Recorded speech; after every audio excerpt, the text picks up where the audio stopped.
ಮತ್ತು ಈ ಲೋಗೋ ಬಗ್ಗೆ ನೀವು ಏನು ಹೇಳೋದು? ನೀವು ಈ ಬಸವೇಶ್ವರ ಖಾನಾವಳಿ ಸುಮಾರು ನೀವು ನೋಡಿದ್ದೀರಾ. ಮತ್ತು ಎಲ್ಲ ಬಸವೇಶ್ವರ ಖಾನಾವಳಿಯು ನಮ್ಮನೇ ಅಲ್ಲ, ನಮ್ಮದೇ ಆದ ಒಂದು ಲೋಗೋವನ್ನು ಹೊಂದಿದ, ನೀವು ನೋಡಿರಬೇಕು, ಲೋಗೋವನ್ನು ಹೊಂದಿದ ಒರಿಜಿನಲ್ ಬಸವೇಶ್ವರ ಖಾನಾವಳಿ ಅಷ್ಟೇ ನಮ್ಮದು ಅಂತೇಳಿ ಪ್ಲೀಸ್ ಪಬ್ಲಿಕ್ಕಿಗೆ ತಿಳಿಸ್ಬೇಕು. ಮತ್ತೆ ವಿಸ್ತರಣೆ ಮಾಡುವಂಥ ಏನಾದರೂ ಫ್ಯೂಚರ್ ಪ್ಲ್ಯಾನ್ ಇದೆ ಸರ್, ಪ್ಲ್ಯಾನ್ ಇದೆ. ಅದು ಅಲ್ಲದೆ ನಮ್ಮದೇ ಆದ ಒಂದು ಸ್ವಾಧೀನ ಕಂಪ್ನಿನೂ ಬರ್ತಾ ಇದೆ. ಇಷ್ಟು ಜನ ನಮಗೆ ಕೈ ಹಿಡಿದು ನಡೆಸಿ ನಮ್ಮ ಇಲ್ಲಿ ಮಠ ಏನು ಕರ್ಕೊಂಡು ಬಂದಿದೆಯಲ್ಲ, ಅದೇ ಥರ ನನ್ನ ಕಂಪ್ನಿನೂ ಕೈ ಹಿಡಿದು ಅದನ್ನು ಮುಂದೆ ಬೆಳೆಸ್ತಾರೆ ಜನ. ಅಲ್ಲಿ ಬರುವಂಥ ಸುಮಾರು ಪ್ರಾಡಕ್ಟ್ಸ್ಗಳನ್ನು ಲೈಕ್ ಮಾಡ್ತಾರೆ ಅಂತ ಹೇಳಿ ನನ್ನ ಭರವಸೆ ಸರ್. ಮೇಡಮ್, ಈಗ ಹುಬ್ಳಿ ಧಾರವಾಡದಲ್ಲಿ ಇದು ಶುರುವಾಯಿತು, ಬೆಂಗಳೂರಲ್ಲಿ ನಡೀತಾ ಇದೆ ಯಶಸ್ವಿಯಾಗಿ, ಮತ್ತು ಈ 14 ಬ್ರ್ಯಾಂಚ್ಗಳಲ್ಲಿ ಯಾವುದು ಸ್ವಲ್ಪ ಹೆಚ್ಚು ಬಿಸ್ನೆಸ್ ಆಗ್ತಾ ಇದೆ? ಅಲ್ಲ ಸರ್, ಅದನ್ನು ಹೀಗೆ ಅಂತ ಹೇಳೋಕ್ಕಾಗಲ್ಲ. ನಮ್ಮ ಎಲ್ಲ ಇದು ಹೋಟೆಲ್ ಚೆನ್ನಾಗೇ ನಡೆಯುತ್ತೆ. ಅದ್ರ ಮೇನ್ ನಾನು ನಿಮ್ಗೆ ತಿಳಿಸ್ಬೇಕಾದದ್ದು, ನೀವು ಲೋಗೋ ನೋಡಿದ್ದೀರಾ, ಅದನ್ನು ಒರಿಜಿನಲ್ ಹೋಟೆಲ್ಗೆ ನಿಮ್ಗೆ ಹೋದರೆ ಇನ್ನೂ ಒರಿಜಿನಾಲಿಟಿ ನಿಮಗೆ ಸಿಗುತ್ತೆ ಅಂತ ನಾನು ಹೇಳಬಯಸ್ತೇನೆ. ಏನಾಗಿದೆ ಸರ್, ನಾನು B.Com ಕಂಪ್ಲೀಟ್ ಮಾಡಿ ಕೋಚಿಂಗ್ ಹೋಗಿದ್ದೆ. ನಾನು ಬಿಸ್ನೆಸ್ ಸೆಂಟರ್ ಆಗಿ ಒಂದು 2 ವರ್ಷ ಇದೆ. ಚಿಕ್ಕಂದಿದ್ದಾಗಿಂದ ಒಬ್ಬ ಎಲ್ಲ ಮಾಡ್ಕೊಂಡು ಸ್ಯಾಚುರೇಟ್ ಆಗಿ ಈಗ 2 ವರ್ಷ ಆಯಿತು ನಾನು ಬಿಸ್ನೆಸ್ ಸ್ಟಾರ್ಟ್ ಎಂಟ್ರ್ ಆಗಿ. ಇಲ್ಲಿ ಅಂತ ಅವ್ರು ಮಾಡಿ ಇಷ್ಟೆಲ್ಲ ಲೈಸಿನ ಮುಂದೆ ಕಂಟಿನ್ಯೂ ಮಾಡ್ಕೊಂಡು ಕಂಟಿನ್ಯೂ ಒಂದು ನಿಮಿಷ ಮಾತಾಡಿದ್ರೆ ಮತ್ತು ಓವರಾಲ್ ಕ್ವಾಲಿಟಿ ಬಗ್ಗೆ ಮಾತಾಡಿದರೆ ನಮಗೆಲ್ಲ ಕೊಟ್ಟು ರಾ ಮೆಟೀರಿಯಲ್ಸ್ ಎಲ್ಲ ಆಮೇಲೆ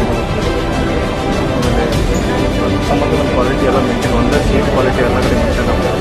ಆಮೇಲೆ ನಮ್ಮ ಫುಡ್ಡಲ್ಲಿ ಗ್ಲೂಟನ್ ಫ್ರೀ ಇರುತ್ತೆ, ಗ್ಲೂಟನ್ ಇರೋಲ್ಲ, ನಾಯಿ ಪ್ರೋಟೀನ್ ಇರುತ್ತೆ, ಯಾವುದೇ ಥರದ ಜಂಕ್ ಫುಡ್ ಇರೋದು.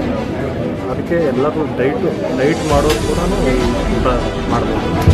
ಯಾವುದೇ ಥರದ ಜಂಕ್ ಹೇಳಿ ಸರ್, ಅದೇ ನಮ್ಮ ರಿಪೀಟ್ ಮಾಡಿ.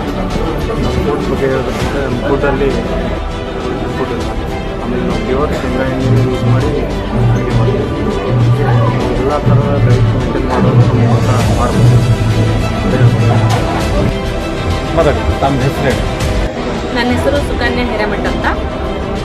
ನಾವು ಈ ಬಸವೇಶ್ವರ ಖಾನಾವಳಿ ಅವರ ಓನರ್ ಶೈಲಾ ಇದ್ದಾರಲ್ಲ, ಅವರು ಭಾಳ ವರ್ಷದಿಂದ ಫ್ರೆಂಡು ಮತ್ತು ನಮ್ಮ ಸಂಬಂಧಿಕರು ಹೌದು, ಬೆಸ್ಟ್ ಫ್ರೆಂಡ್ ಅವರು. ನಾವು ನಮ್ಮ ಹುಬ್ಳಿ ಮನೆಯಲ್ಲಿ ಅವ್ರದ್ದು ಒಂದು ಸ್ಕೂಲ್ ನಡೆಸ್ತಾ ಇದ್ದಾರೆ. ನಾವು ಕ್ಲೋಸ್, ತುಂಬ ಕ್ಲೋಸ್. ಅವರು ಜಯನಗರ ಮತ್ತು ಮಲ್ಲೇಶ್ವರಂ ಹೋಟೆಲಿಗೆ ನಾವು ಖಾನಾವಳಿಗೆ ಹೋಗಿದ್ದೀವಿ. ತುಂಬ ಚೆನ್ನಾಗಿರುತ್ತೆ ಊಟ. ನಾವೇನು ಉತ್ತರ ಕರ್ನಾಟಕದ ಊಟ ಮನೇಲಿ ಮಾಡ್ತೀವಲ್ಲ, ಅದೇ ಥರ ಅಡುಗೆ ಇರುತ್ತೆ. 2 ಥರ ಪಲ್ಯ, ಚಟ್ನಿ. ನಾವು ಮನೇಲಿ ಬೇಜಾರಾದಾಗ ಹೋಟೆಲಿಗೆ ಬಂದು ಖಾನಾವಳಿಗೆ ಬಂದು ಊಟ ಮಾಡೋದು ಇಲ್ಲ, ಇರಲಿ ಬಿಡಲಿ ನಮ್ಮದೇ ಹೋಟೆಲ್. ಟೋಟಲಿ ಎಷ್ಟು ವೆರೈಟಿ ಮಾಡ್ತಾರೆ ಮೇಡಮ್? ವೆರೈಟಿಗಳು ಹೇಗಿತ್ತು? ಮಾಡ್ತಾರೆ, ರೊಟ್ಟಿ ಮಾಡ್ತಾರೆ, ಒಂದು ಕಾಳು ಪಲ್ಯ, ಬದನೆಕಾಯಿ ಪಲ್ಯ, 1-2 ಥರ ಚಟ್ನಿ, ಮೊಸರು, ಮಿರ್ಚಿ ಮಾಡ್ತಾರೆ. ಅದು ಮೇನ್, ಅದು ಚೆನ್ನಾಗಿರುತ್ತೆ. ಆಮೇಲೆ ಅನ್ನ, ಸಾಂಬಾರು, ಅನ್ನ, ರಸಮ್. ನಿಮಗೆ ಯಾವ್ದು ಇಷ್ಟ ಇದೆ ಮೇಡಮ್? ನನ್ನ ಮಡಿಕೆ ಕಾಳು ಅಂತ ಮಾಡ್ತಾರೆ, ಅದು ಚೆನ್ನಾಗಿರುತ್ತೆ, ತುಂಬ ಚೆನ್ನಾಗಿರುತ್ತೆ ಮಡಿಕೆ ಕಾಳು. ಆಮೇಲೆ ಇದು ಮಜ್ಜಿಗೆ ಕೊಡ್ತಾರೆ ಅವ್ರು ಲಾಸ್ಟ್, ಅದು ತುಂಬ ಟೇಸ್ಟ್ ಆಗಿರುತ್ತೆ. ಎಲ್ಲ ದೇಸಿ ಸ್ಟೈಲಲ್ಲಿ ಇದೆ ಅಂತ ನಿಮ್ಗೆ ಅನಿಸ್ತದೆ? ಹೌದೌದು, ನಾವು ಮನೇಲಿ ಹೆಂಗೆ ಮಾಡ್ತೀವಿ ಹಾಗೆ ಮಾಡ್ತಾರೆ. ಆಮೇಲೆ ಕೆಂಪು ಚಟ್ನಿ ಅಂತ ಒಂದು ಮಾಡ್ತಾರೆ, ಅದು ತುಂಬ ಚೆನ್ನಾಗಿರುತ್ತೆ. ಇವತ್ತು ಬೇರೆ ಹೋಟೆಲ್ಗಳಿಗೆ ಇದು ಯಾಕೆ ನಿಮಗೆ ವಿಶಿಷ್ಟ ಅಂದರೆ ನಾವು ಮನೇಲಿ ಏನು ಮಾಡ್ತೀವಿ ಅದೇ ಥರ ಮಾಡ್ತಾರೆ, ಅದಕ್ಕೆ ಅದಕ್ಕೆ ಇಷ್ಟ. ನಾವು ಮನೇಲಿ ಏನು ಅಡುಗೆ ಮಾಡ್ತೀವಲ್ಲ, ನಾವು ಈಗ ನಮ್ಮ ಮನೇಲಾದ್ರೂ ನಾವು ಜೋಳದ ರೊಟ್ಟಿ ಇದೇ ಥರ ಅಡುಗೆ ಮಾಡ್ತೀವಿ.